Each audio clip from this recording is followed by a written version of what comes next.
Mainit na tinanggap ng Philippine National Police sa pangunguna ni Acting Chief PNP Police Lieutenant General Jose Melencio Nartates Jr. si Mr. Lee Yun-yong, Vice President ng Korea International Cooperation Agency o COICA sa kanyang courtesy visit sa Campo Crame.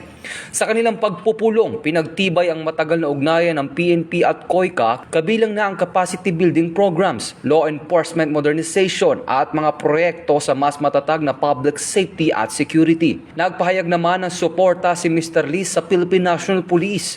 Nagpasalamat naman si Police Lieutenant General Nartates sa malaking tulong ng COICA at binigyan din na mahalaga ang international cooperation sa pagpapalakas ng serbisyo para sa bawat Pilipino. Ito ang bagong PNP para sa bagong Pilipinas, serbisyong mabilis, tapat at nararamdaman.